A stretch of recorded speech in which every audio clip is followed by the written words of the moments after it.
오늘은 이제 에베소서 강해가 벌써 10번째 시간이 됐습니다. 우리가 지난 시간에 2장 10절까지 했죠. 이제 오늘 이제 2장 11절부터 22절까지를 이제 하도록 하겠습니다.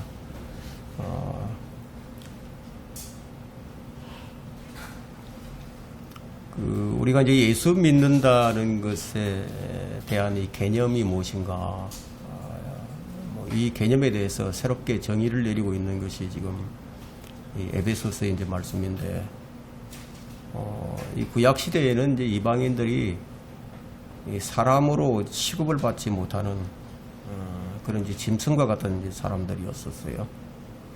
근데 이방인들은 하나님과는 이제 멀리 떨어져 있었고, 또 육체적으로는 이제 무할례자로 불렸던 이방인들이었는데, 이랬던 이방인들이 이제 예수 그리스도를 통해서 이제 하나가 됩니다. 11절 볼까요? 그러므로 너희는 손으로 육체에 행한 할례자라 불린 자들에 의하여 과거에는 육체로 무할례자라고 불린 이방인들이었음을 기억하라고 얘기하고 있죠. 기억하라. 이제 우리가 기억해야 할 것이 무엇인가? 우리가 과거에 이방인들이었다는 거예요. 하나님과는 아무런 관계가 없는 자들이었다는 거죠. 그래서 이 교회의 신비가 이제 계속해서 3장과 4장에서 이제 계속 나오게 되는데, 왜 이런 말씀들을 주시는가 하면은, 이제 구원받은 사람들이, 이렇게 해서 우리가 구원을 받았는데, 이제 구원받은 사람들이 어떻게 살아야 할 것인가, 이제 그것에 대해서는 이제 5장과 6장에서 이제 계속해서 이제 나오게 됩니다. 사실 우리가 어떻게 살아야 하는가, 이게 우리에게 있어서 가장 힘든 부분일 겁니다. 어떻게 살아야 하느냐, 다 알고 있지만 이 성경대로 우리가 살지를 못하죠. 그래서 이제 바울은 이제 구원받은 성도가 이제 자신의 정체성을 제대로 알지 못하고 성경적 실행을 어떻게 해야 하는지, 그것이 무엇인지를 잘 모르는 에베소 교인들에게 이제 이걸 들려주고 싶었었던 것이죠.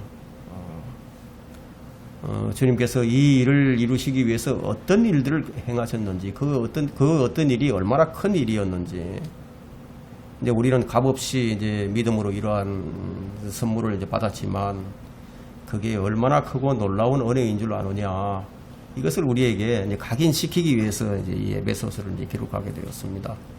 그것을 위해서 그리스도께서 행하신 일들은 죄들 가운데 죽어있던 우리를 그리스도와 함께 일으키는 일이었죠.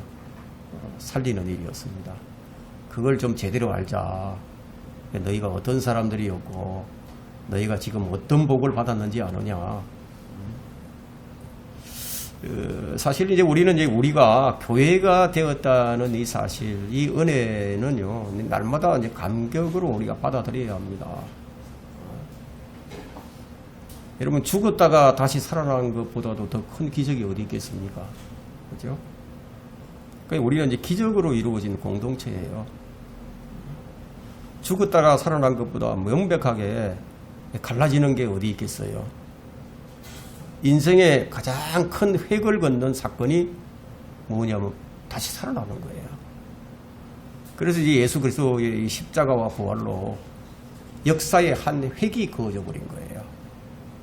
여러분 잘 아시다시피 이제 AD와 BC도 정확하게 나누면은 이 예수 그리스도의 탄생을 기점으로 해서 나누고 있지만, 역사의 한 획을 걷는 것은 물론 그것도 맞지만 십자가가 더 큰 의미가 있는 거죠. 그래서 이제 구약과 신약의 이제 패러다임이 바뀌는 일대 사건이 이제 일어난 것이다. 오늘 이 바울이 말하고자 하는 것은 인생의 큰 획을 걷는 이 사건이 뭔지 모르고 있는 사람들, 또 그것을 경험하고서도 이게 뭔지를 잘 모르는 사람들에게 이 교회란 무엇인가, 이것을 정확하게 확실하게 이제 가르쳐 줍니다. 그래서 이제 11절부터 이제 13절까지는 이방인들이 타고난 지위가 있어요. 이방인들이 타고났잖아요. 뭔가를 타고났는데. 그래서 바울은 이제 이 성경에서 이 사람들을 세 부류로 나누게 되죠. 유대인과 이방인과 또 하나님의 교회. 그리고 오늘은 특별히 이제 유대인과 이방인의 이 차이점을 이제 지적하기 위해서 이제 이 말을 하고 있는 겁니다. 12절 보세요. 그때 너희는 그리스도로부터 분리되어 있었고 이스라엘 나라에 속하지 않는 타국인이요. 이스라엘과 분리하고 있죠. 약속의 언약들로부터는 생소한 사람들이었으며 이스라엘 사람들은 약속을 가진 사람들이지만 이방인들은 약속이 없었어요. 그래서 소망도 없고 세상에서 하나님도 없었느니라. 그러나 한때 멀리 있었던, 우리가 과거에는 멀리 있었다 이거예요. 예, 멀리 있었던 너희가 이제 지금은 그래서 예수 안에서 그의 피로 가까워졌다. 피를 강조하고 있죠. 이 말씀은 이제 너희가 어떤 사람이었는지를 기억하라. 너희들은 이스라엘인이 아니었다 이거예요. 너희들은 마귀를 섬기는 이방인들이었다는 거, 그걸 기억하라는 거예요. 여러분, 에베소 도시는 그 당시에 로마 제국에서 5대 도시 안에 들어가는 아주 큰 도시였습니다. 그래서 그 다이애나 신전이 있는 그런, 지금도 그런 흔적이 남아 있잖아요. 그래서 우상숭배를 하는 타락의 도시였습니다. 그래서 특별히 이제 바울은 에베소 교회의 성도들에게 과거에 너희들이 어떤 사람들이었는지 아느냐? 그것을 상기시키면서 너희는 소망도 없는 사람들이 아니었느냐? 너희들은 하나님께서 택하신 선민이 아니었다. 이스라엘인하고는 완전히 무관한 그런 이방인들이었다. 그걸 얘기하죠. 그래서 이방인들의 특징이 뭐예요? 여기 보니까 이방인들의 특징이 이제 12절을 보니까 그때는 너희는 그리스도로부터 분리되어 있었다는 거예요. 이스라엘 나라에 속하지도 않은 타국인이었다는 거예요. 약속의 언약들로부터는 생소한 사람들이었다는 겁니다. 소망도 없었고 이 세상에서 하나님도 없는 사람들이었다는 거예요. 아브라함과 이삭과 야곱에게 주어졌던 그 약속들과는 무관한, 그러니까 하나님을 모르는 사람이었다는 거예요. 이것을 기억하자는 겁니다. 과거를 기억하자는 거예요. 과거를 기억하게 되면은 하나님의 은혜가 더 크게 보이죠. 그죠? 우리가 사실은 이제 이런 큰 은혜를 받고 살면서도 하나님의 은혜에 대해서 큰 감사를 드리지 않는 그런 타성에 빠져들기가 너무 쉬워요. 그래서 이제 이런 것들을 좀 기억하자는 겁니다. 우리나라를 한번 보세요. 우리나라가 100년 전까지만 해도 어떤 나라였습니까? 유교 사상을 가지고 있었죠.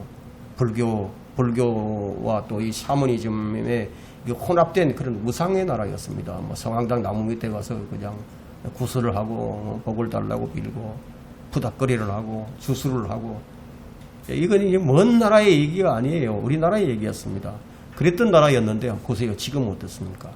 그리스도의 복음이 들어왔어요. 네. 우리가 지금 이방인이었는데 이방인이었던 우리가 지금은 그리스도와 하나가 됐어요. 그 하늘의 소망을 가지고 다시 오실 주님을 기다리며 살아가게 됐는데, 자, 그걸 좀 기억하자는 거예요. 어떻게 해서 너희들이 그렇게 됐는지 아느냐?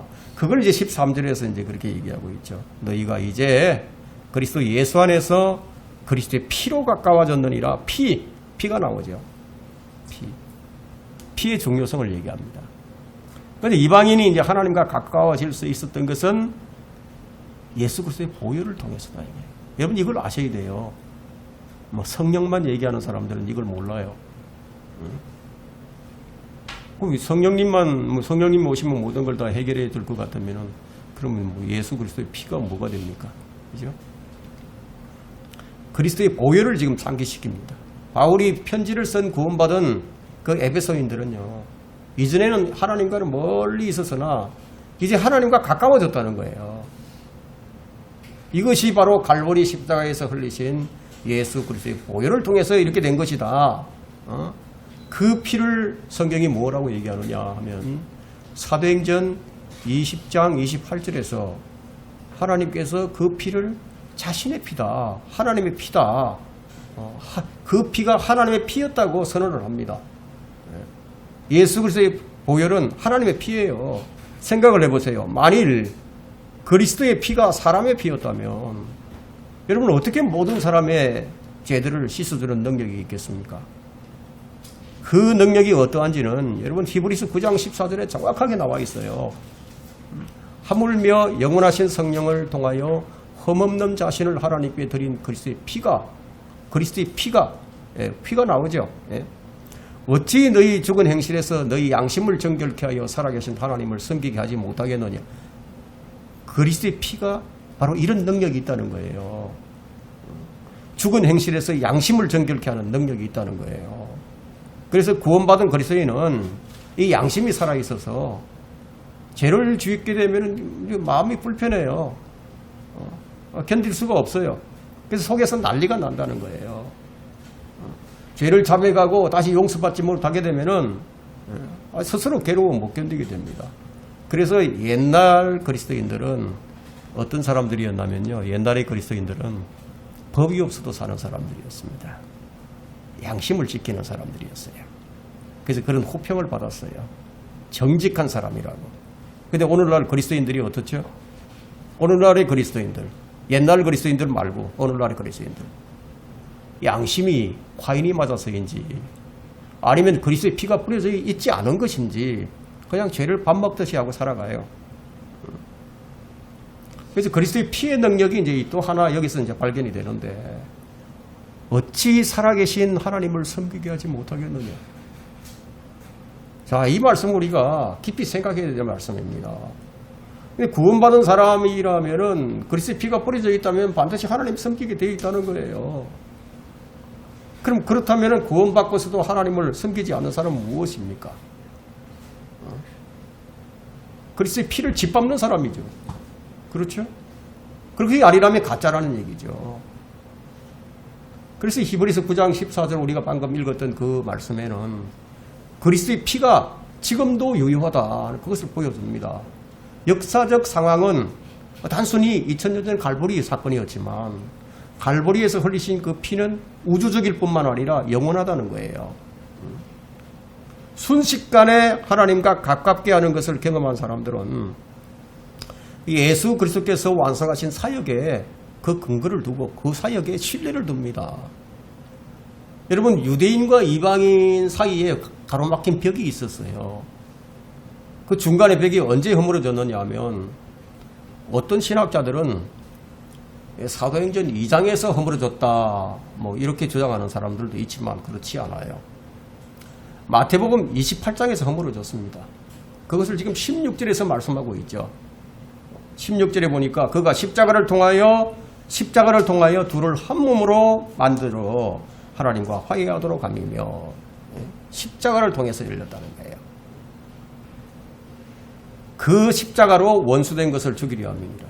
그러니까 갈보리 십자가가 분명히 의미하는 바는 이 갈보리 십자가가 유대인과 이방인이 구원받고 용서함을 받을 수 있는 길이 열렸다는 거예요. 동시에 유대인과 이방인이 주 안에서 성령을 통해서 살아있는 유기체적인 건물의 일부가 되는 길이 열렸다는 것을 보여줍니다.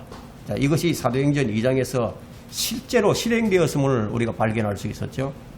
그래서 바울은 마태복음 27장에 갈보리 십자가에서 주 예수님이 원수된 것, 또 여기 보니까 원수된 것, 곧 법령 안에 속한 계명들의 율법까지도 그 육신 안에서 어떻게 했죠? 육신 안에서 폐기하셨다고 얘기를 하고 있죠. 그래서 구원받은 그리스도 이방인들은 구원받은 이제 유대인들처럼 하나님과 화해를 했다는 거예요. 이 화해는 예수 그리스도의 희생적인 죽임을 받아들임으로써 완성된 것이다. 그래서 그리스도는 우리의 화평이 되신다. 그걸 14절에서 말씀을 하고 있고, 그분을 통해서 우리가 하나님과 화평을 갖는다고 로마서 5장 1절에 이제 말씀을 하게 됩니다. 자, 원수되게 하는 것에는 여러분 그 원인이 있어요. 왜 원수가 되겠습니까? 원인이 있겠죠. 그럼 원수되게 하는 것이 무엇이에요? 원수되게 하는 것이 율법이라고 얘기합니다. 율법.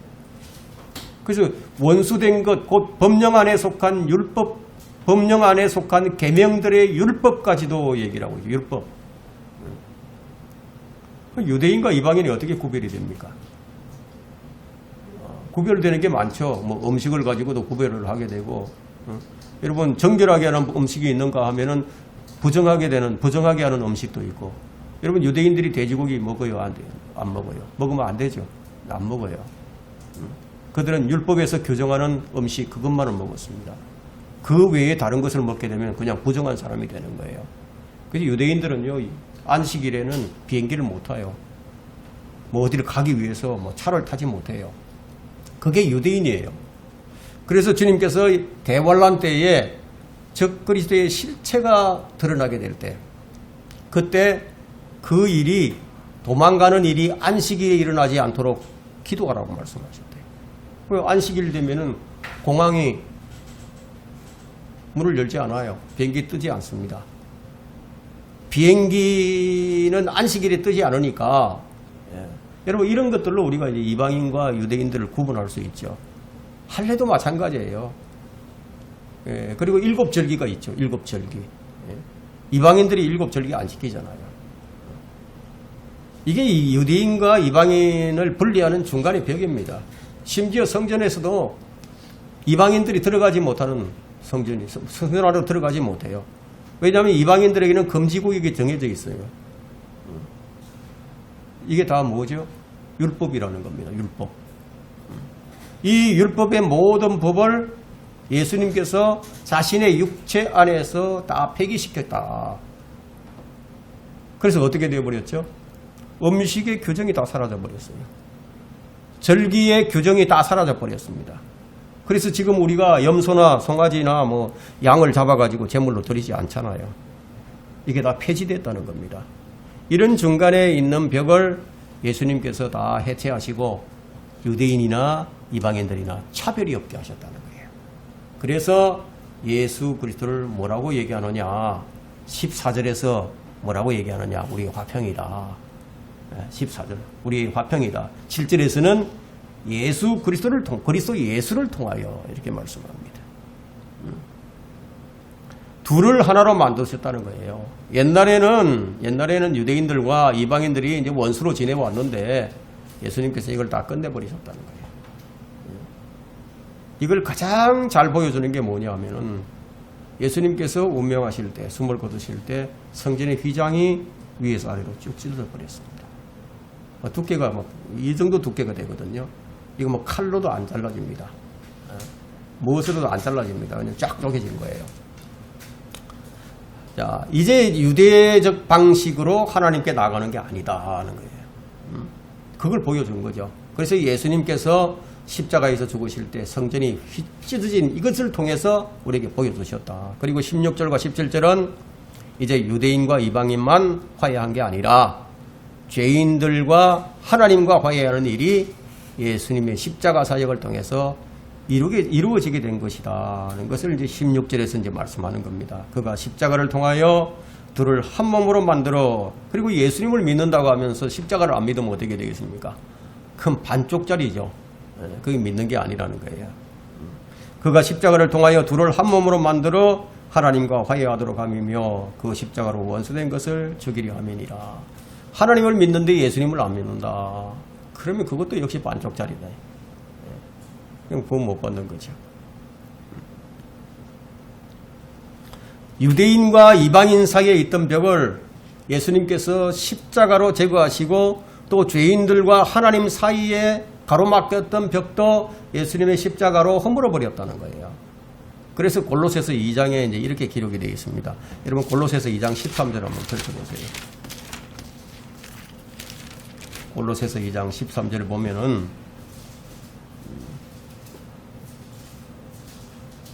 너희 죄들과 너희 육체의 모할례 가운데서 죽었던 너희를 죽었었다는 얘기잖아요. 죽어 있었다. 하나님 보실 때 죽어 있었다. 그 죽었던 너희를 하나님께서 그와 함께 살리셔서 모든 허물을 용서하셨으니 모든 허물을 다 용서하셨다 이거예요. 그것도 14절 보세요. 우리를 거스르고 우리를 대적한 손으로 쓴 법령을 지워버리고 또 그것을 그의 십자가에 못 박아 없애셨으며 없애버렸다는 거예요. 완전히. 한번 생각을 해보세요. 완전히 없애버렸다 이거예요. 뭐 이건 이렇게 해야 된다. 뭐 저건 저렇게 해야 된다. 유대인들의 이 모든 규정을 이 십자가에서 다 못을 박았으니까 이제 이것들을 어떻게 만든 거죠? 이것들을 이렇게 해야 된다 저렇게 해야 됐던 것들을 다 십자가에 못 박아버렸으니까 꼼짝 못하게 이제 만들어 놔버린 거죠. 그래서 이제 율법의 규례들뿐만 아니라 심지어 마귀와 또 마귀의 졸개들의 정체들까지 발가벗겨 버렸었다. 십자가를 통해서 다 그들을 이기셨다고 그 골로새서 2장 방금 읽었던 그 다음 절 15절을 보면 이제 나오는 거예요. 정사들과 권세들을 벗겨내어 그것들을 공개적으로 나타내시고 십자가로 그들을 이기셨느니라 이렇게 하셨다는 거예요. 세상에 있는 악한 영들이 많잖아요. 공중권세의 통치자들이 있잖아요. 마귀와 그의 천사들이 정체를 다 그냥 밝혀놓으시고 십자가로 그들을 이기셨다. 이제 유대인들이나 이방인들이 예수 그리스도 안으로 들어오게 되면은 이제 하나님의 아들들이 되는 거예요. 이 양자가 된다는 거예요. 공동 상속자가 된다는 거예요. 그리고 심지어는 타락한 천사들까지도 심판하는 그런 권세가 주어지는 이런 일이 무엇을 통해서 그분의 십자가를 통해서 발생하게 되었다는 거예요. 오늘 이제 제 오후 설교가 바로 이제 십자가에 대한 부분을 설교할 건데요. 지금 그 십자가를 지금 성경이 우리에게 이제 밝혀주고 있습니다. 그래서 바울이 여기서 강조하고자 하는 것은 그리스도 안에서는 이제 이방인도 없고 유대인도 없다. 다 이제 하나가 되었다. 그걸 강조합니다. 그래서 이걸 14절에서 둘을 하나로 만들으셨다. 또 15절에서는 그 둘을 하나의 새 사람으로 만들었다. 이제 이방인, 유대인 상관이 없이 예수 그리스도가 이제 나의 구세주다라고 이제 믿는 사람들은 이제 하나의 새 사람 안으로 들어오게 된다는 거예요. 하나의 새 사람 안으로. 16절에서는 원수된 것을 죽여서 둘을 한 몸으로 만드시고 18절에서는 그를 통하여 이는 그를 통하여 우리 둘이 한 성령으로 아버지께 나아감이라. 둘이 하나가 되어서 이제 나간다는 거예요. 그리고 19절에 보니까 그러므로 나오죠. 이제부터 너희는 더 이상 나그네도 아니요 타국인도 아니요 오히려 성도들과 같은 시민이며 하나님의 가족이니라. 하나님의 가족이니라. 그래서 빌립보서 3장 20절에서 뭐라고 말씀합니까? 우리의 시민권이 하늘에 있다. 우리의 시민권은 하늘에 있다. 그래서 우리는 그곳으로부터 오시는 구주이신 주 예수 그리스도를 기다리고 있다고 말을 하고 있죠. 그렇다면 우리는 지금 뭐예요? 우리는 이 세상에 지금 살고 있지만 우리는 이제 사실은 이제 외계인이에요. 우리의 시민권이 하늘에 있으니까. 우리가 첫 번째 출생은 이 땅이었지만 우리의 두 번째 출생은 이 땅이 아니라 하늘이라는 거예요. 그럼 우리는 지금 하늘에 있는 성도들과 같은 시민이 되었어요. 우리는 하나님의 가족이 된 겁니다. 이제 이 유대인이나 이방인 뭐 상관이 없어요. 하늘의 시민권을 가졌어요. 하나님의 집이 됐다는 거예요. 이게 무엇을 통해서 되었다는 거죠? 바울이 강조하는 것이 이거예요. 예수 그리스도를 통해서 그렇게 됐다. 예수 그리스도의 십자가를 통해서 그렇게 됐다. 지금 그걸 설명하는 겁니다. 우리가 얼마나 이 예수 그리스도를 깊이 생각을 해야 되고 얼마나 예수 그리스도의 십자가를 깊이 생각해야 할 것인지를 계속해서 지금 이제 알려주는 겁니다. 자, 이걸 베드로는 어떻게 표현하고 있는지 아세요? 베드로전서 2장 9절을 보니까 너희는 선택받은 세대요 왕같은 제사장이며 거룩한 민족이요 독특한 백성이니 이는 너희를 어둠에서 불러내어 그의 놀라운 빛으로 들어가게 하신 덕을 너희로 선포하게 하려는 것이라. 유대인이나 이방인은 이제 상관이 없이 왕같은 제사장이 되었다는 거예요. 아론의 계열인 이 제사장들만이 레위인들만이 제사장 직분을 수행을 하게 됐는데 그런데 이제는 우리 모두가 다 왕같은 제사장이 됐다. 이전에는 유대인들만 하나님의 선택받은 백성이었고 독특한 보물이었는데 이제 유대인들이나 이방인들이 벽이 허물어져 버렸기 때문에 유대인들이나 이방인들 상관이 없이 그리스도 안에 있게 된 사람들은 거룩한 민족이 되고 독특한 백성이 됐다는 거예요. 무엇을 통해서? 누구를 통해서? 예수 그리스도를 통해서. 그렇게 되었다.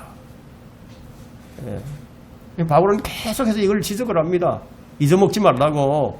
자, 너희가 전에 어떤 사람들이었느냐? 12절을 보니까 그리스도로부터 분리되어 있었고 이스라엘에 속하지도 않았고 하나님의 약속과 언약들로부터는 아주 거리가 먼 아무런 상관이 없는 그런 소망도 없고 하나님도 없는 그런 사람들이었는데 이제 너희들이 구원을 받고 하나님의 사람, 하나님의 가족이 되었는데 이 그리스도 안에서 이루어지는 영적 연합의 성격을 설명을 해주면서 이제 어떻게 살아야겠느냐. 바울이 이제 이걸 이야기를 하기 시작을 합니다. 네. 여러분, 초대교회가 이제 오순절에 시작이 되었죠. 처음에 이제 오순절에 시작이 될 때는 100%가 이제 유대인들로 구성된 교회였었어요. 예수님의 제자들이 예수님께서 예루살렘에서 기다려라. 성령께서 임하실 것이다. 하고 이제 명령을 하셨죠. 그래서 이제 그 사람들이 모여서 유대인들로만 구성된 그런 사람들이 모여서 기다리고 있었어요. 성령께서 임하셨죠. 그래서 처음에는 유대인들로만 구성된 그런 교회였는데 근데 이 교회가 점차적으로 자꾸만 뻗어나가는 것을 우리가 알 수 있습니다.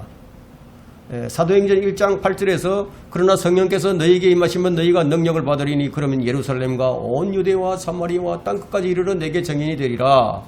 이 말씀대로 정확하게 사도행전 2장에서 시작된 이 초대교회가 점점 그 몸을 키워나가기 시작하는 것을 우리는 이제 볼 수 있다는 거예요. 처음에 사도행전 2장의 이제 오순절 날에 유대인들만이 이제 성령을 받게 됩니다. 그리고 그리스도의 몸을 형성하기 시작했습니다. 이게 예루살렘에서의 시작이었어요. 그 다음은 온 유대예요. 그 오순절 날에 천하 각국에 흩어져 있던 많은 유대인들이 개심한 그런 유대인들이 이제 이방인들도 개심을 해가지고 어디로 오게 됩니까? 어디로 오게 되죠? 예루살렘에 오잖아요. 온 유대인들이 모였어요. 온 유대에 이제 복음이 전해지기 시작하죠. 그래서 회심한 자들이 이제 그 교회에 합류하게 됩니다. 그리고 사도행전 8장에 가니까 사마리아의 복음이 전파되면서 사마리아 사람들이 구원받는 일이 생겨나고 그리고 사도행전 10장에 가서는 고넬료가 나오죠.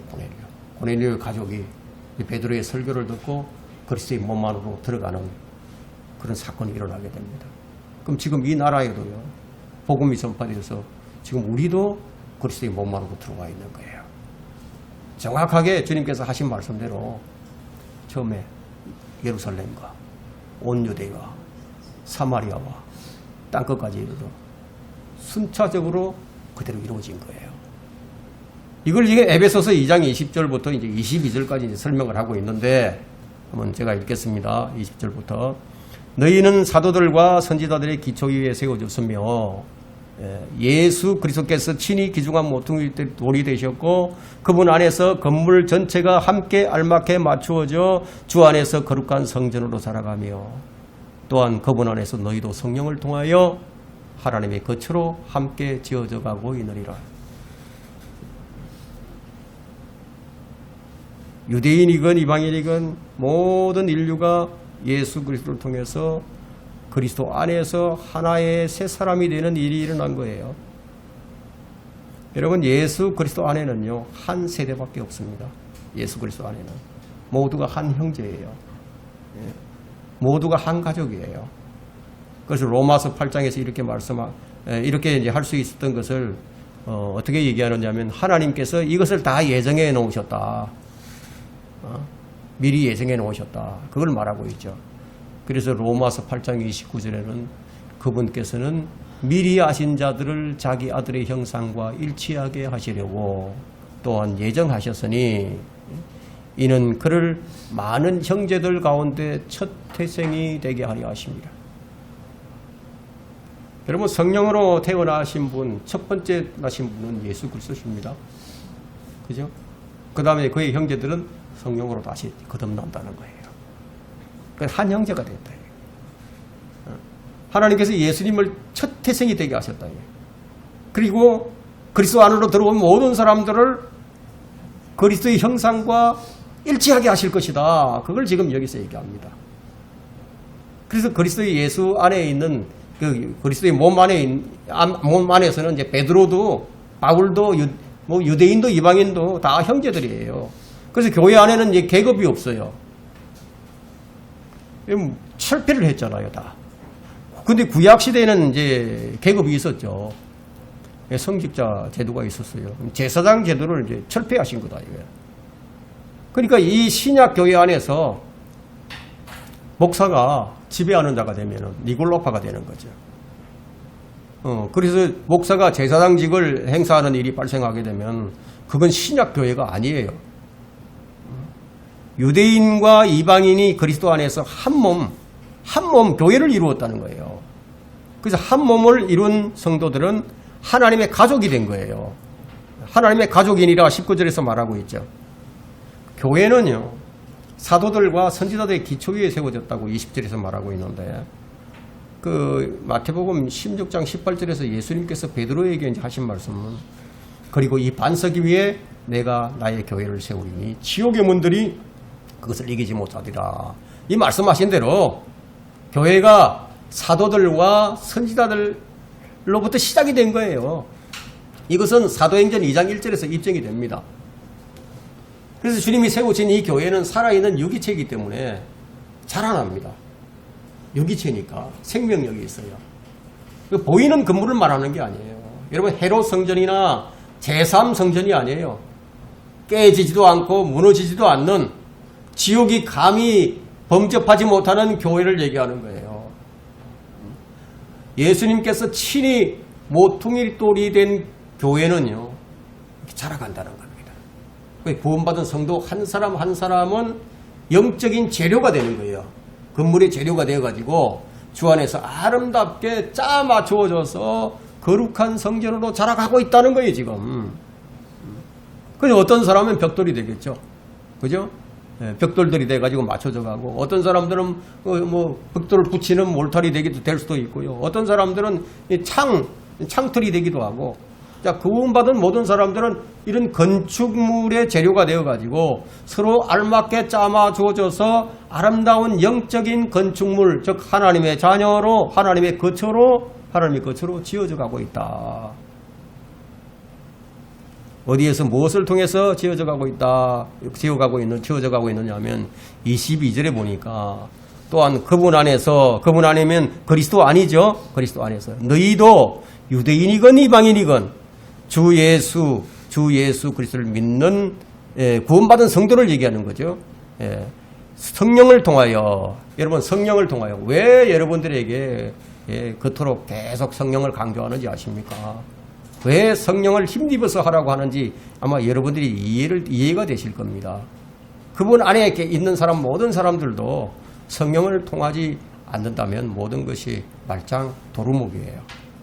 아무것도 아니다 이거예요.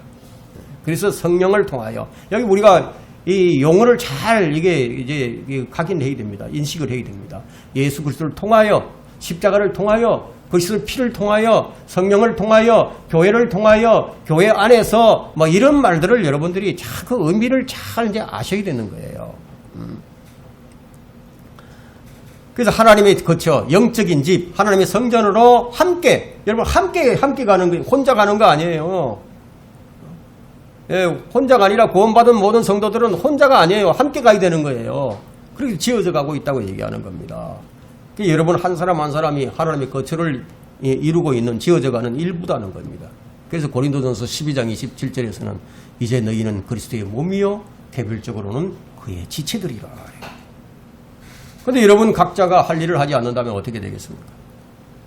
그렇다면 다른 사람들이 두목 세목을 해내가야 된다는 거예요. 이 교회는 그리스도께서 신부를 데리러 오시는 그날까지 각자가 자기 몫을 다 해야 된다는 거예요. 이렇게 할 때 책망받지 않는 거예요. 그렇게 안 하면 책망받는다는 겁니다. 어떤 사람은 이 건물을 위해서 감옥에 갇힌 사람들도 있었어요.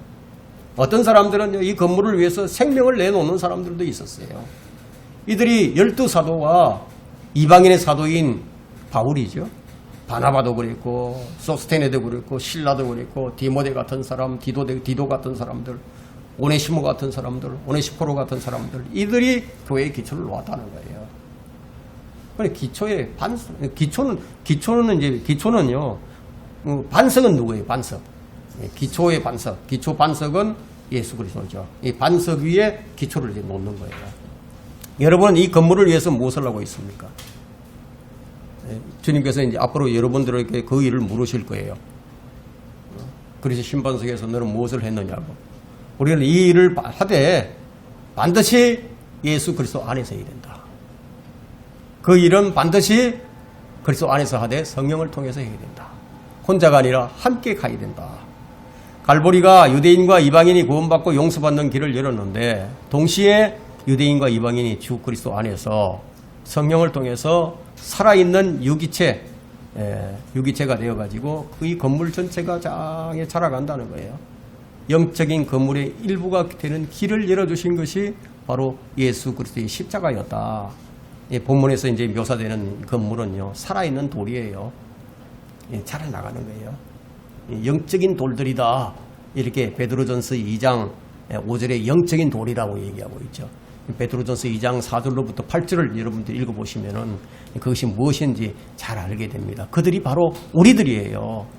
그리고 곧 이어지는 이제 에베소서 3장에서는 이렇게 만들어진 이 한 몸이 신비로 표현이 되고 있는데 이 신비에 관한 계시의 역사가 이제 3장으로부터 쭉 설명이 되어져 갑니다.